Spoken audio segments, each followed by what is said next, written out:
Welcome to the City Current Radio Show. I'm your host, Jeremy Park. We're always honored to bring you inspiring stories of individuals, organizations, making a difference, powering the good. And so with that, we get to kick it off talking about youth villages and an upcoming opportunity for you to get involved.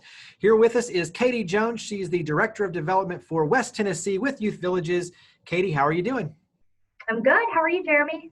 Doing very well. So we will talk all about the 38th Annual Youth Villages 5K and 10 Milers presented by Nike and the Memphis Area Association of Realtors. We'll talk about that in a second. But Youth Villages, amazing roots here in the Mid-South, but now really national in terms of what you're doing in terms of scope. And so amazing organization, powering the good. Let's start with some context. When people ask you about Youth Villages, where do you like to begin in terms of telling the story? Yeah, I like to begin here in Memphis, right? So Youth Villages was founded here in Memphis, Tennessee by our current CEO. He still leads us today, Pat Lawler, and we are honored to be the home front for Youth Villages brand. So we serve nationally over 30,000 youth and families throughout the country through our services. And here in Memphis, we're very blessed that we actually have all of the services we offer. So we offer in-home treatment, we have our residential campus, we have our foster care and adoption programs, and we have our LifeSet Program, which serves youth 17 to 22 who age out of the foster care system. And so we are blessed that we get to have all of the different treatment options here in West Tennessee. And last year alone in the Memphis area, we served 3,000 youth and families through all of our services. Wow. Talk about the youth who you serve. Many of them have dealt with trauma and difficult circumstances, and they've got things that they're trying to process through that comes out in their behavior. And so give us a little bit of an illustration with the youth that you serve. Yeah, you actually put it extremely well, Jeremy. So we serve youth that have mental and behavioral problems. And yes, many of them act out because of the trauma that they have gone through in their lives. So what we do is we actually use trauma-informed care in all of our treatment, and we are able to get down to the root cause of the problem that may be causing the behavioral outcomes of everything they're going through. So our average age is actually 13 to 17 of youth that we serve, but we do go as young as 8 in our residential services programs. So we span all the way from, infant, sometimes with our foster care and adoption, all the way through 22, our young adult programs. So, but that average age is, in that teenage range. Which those are difficult years. And I think that speaks volumes in terms of what they're dealing with and how you're able to provide the support services to make sure that they have the structure to be able to go in the right direction with their lives. You mentioned in-home is one piece of it, and then you have a beautiful campus as well. Talk about kind of those two sides in the sense of one, going in and working within the structured environment within the home, but then also two, for those who need to be pulled out for various reasons, you have a beautiful campus that is a safe haven, but also offers tremendous opportunities for growth and development. Absolutely. That's exactly right. So our in-home services, I guess I should move back to the core of our being at Youth Villages is that we want to help family and youth live successfully. And we know that you have to actually treat the family. So let's start with in-home services. And that is the point, right? We want to treat the whole family in their home environment to try to make sure that youth can stay in their home. That's what's most important to us. But as you mentioned, sometimes we need to take a step and we need to remove the youth to be in an environment where they can receive intensive treatment out of their home in a safe and secure environment so that they are not harming themselves or anyone else. And so with our residential life program, we have at any given time around 300 kids that are served in Bartlett and Arlington on our 2 campuses and in our 3 group homes. And we offer a range of treatment, right? It's that trauma-informed care that I talked about, where we're able to get at the root cause of the problems. But we also are very blessed through our foundation that we're able to offer a step up from that. So we offer a mentoring program where we're going to pair a youth in our care with a community leader who can mentor them and have conversations and be a positive influence outside of the already family connection that they have. We have our spiritual life program where we let them focus on what's important to them, whether that be religious or motivational speakers. There's all different components of our spiritual life program. And then we have our Runners Club. And our Runners Club takes place twice a week on our campuses. And that's where we, not right now, but normally have volunteers coming out and running with our kids as a form of therapy, because we know exercise is a really great way for them to deal with stress and anxiety. So not only do we get that wonderful clinical side of things where they get the true psychological and therapeutic care from a licensed professional, but we also have these added bonuses that really add more to their treatment plan. And one of the things that really has taken you national is the work, as you mentioned, of aging out of foster care. And you realized early on that the support networks that allow them to be successful while they're in school, so to speak, all of a sudden they age out of the system and they're left with, okay, wait, what do I do? They don't have a role model necessarily to help guide them when it comes to college and the applications and what it's like on campus, and then how to navigate just life. And so creating the structure to allow them to be successful as they mature and grow a little older, carrying that relationship forward, has really taken you all nationwide in terms of the power of everything you're talking about and doing with the programs. Talk about that aspect. Yeah, absolutely. Our LifeSet program, as you mentioned, it is what helped us become a national brand. So LifeSet, it is age 17 to 22, and they are going to be kids, like you said, that age out. And what we do is we set them up with a specialist who walks them through how they start their lives on their own. You'll talk to some of our foster care youth, and they are so excited that they are getting ready to turn 18 and age out of foster care, because that's all they've known. But what they don't realize until they're set up with one of our LifeSet specialists is all the hoops you have to jump through as an 18-year-old to start your life. So how do I get that first job? How do I learn how to budget? They've never had jobs. If they're in foster care, they've never had a real job out in the real world. So how do I budget? How do I get that job? How do I get into that vocational school or that 2-year college or that 4-year college? And so we are able to really set them up with a professional that helps them navigate all of the hard times that come along with turning 18 and getting out into the real world.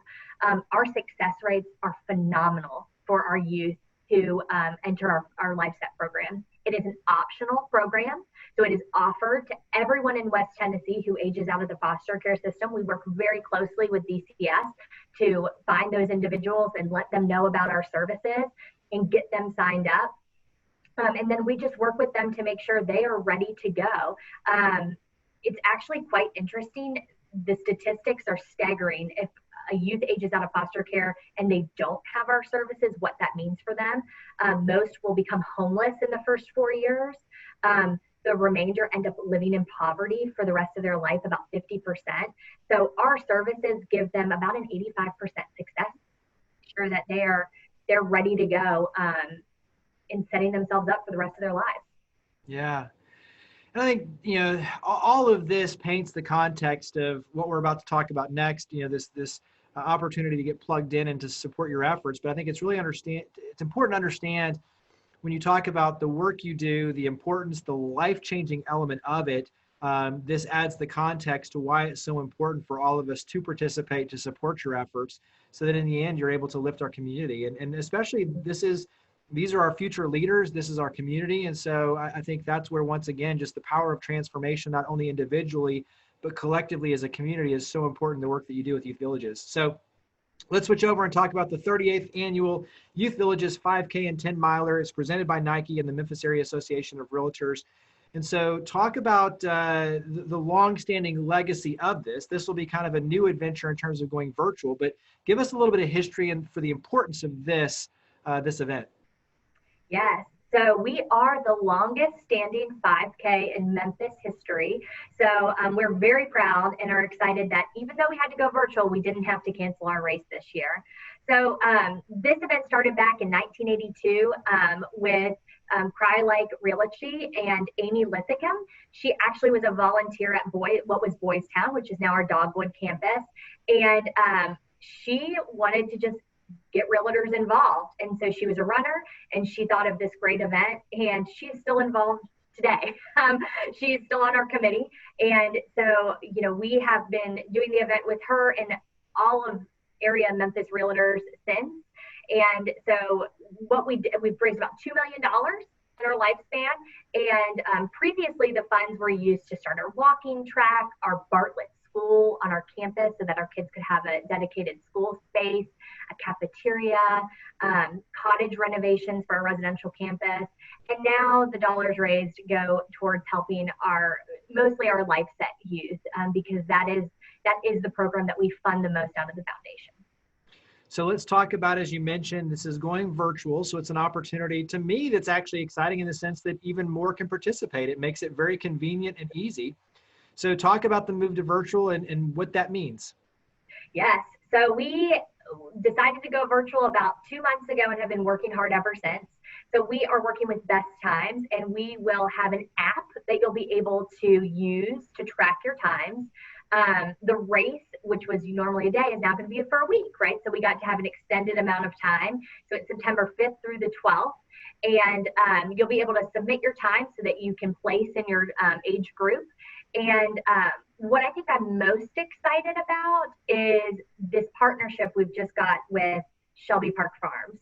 So, our crew is used to having a place to go. And of course, COVID prevents us from doing that. But what it doesn't prevent us from doing is having this race somewhere in one of our beautiful parks in the Memphis community. And so we have partnered with Shelby Farms Park, and we will have a 5K virtual course at Hyde Lake. And I have to say, Jeremy, that's what I'm most excited about, because I'm pretty sure, I can't say for certain, but I'm pretty sure we're the first nonprofit to have a virtual 5K course. I think except the Shelby Farms race, because they have a race. But I'm pretty sure we are the first nonprofit in Memphis to do that. So that's what I think I'm most excited about. I think, to your point though, it is pretty cool in the sense that you're making it virtual and accessible.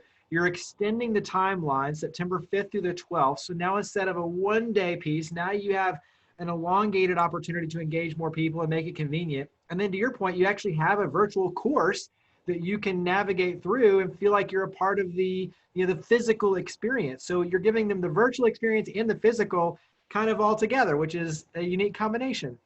Yes. We're very, very excited. So we have to thank Shelby Park Farms for their help. I was like, I'm so used to not saying the full name.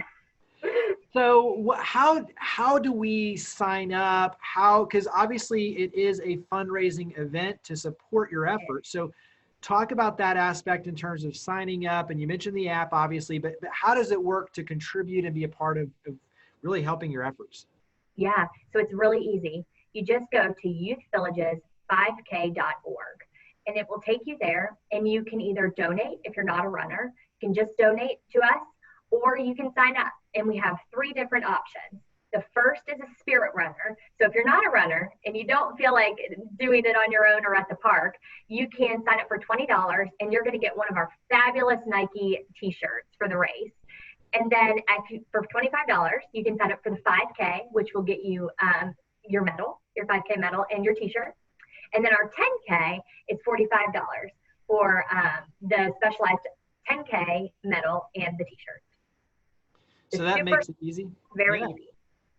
And then, share when you talk about, as you mentioned, you've raised a lot of money through this event. So what are you looking forward to in terms of goals and follow up from this and creating some momentum? What are some of your goals for this event? Yes.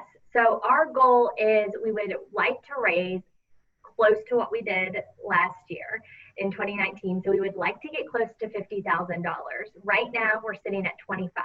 So we're about halfway there. And then we look forward to keeping you guys updated about what we've got going on in West Tennessee.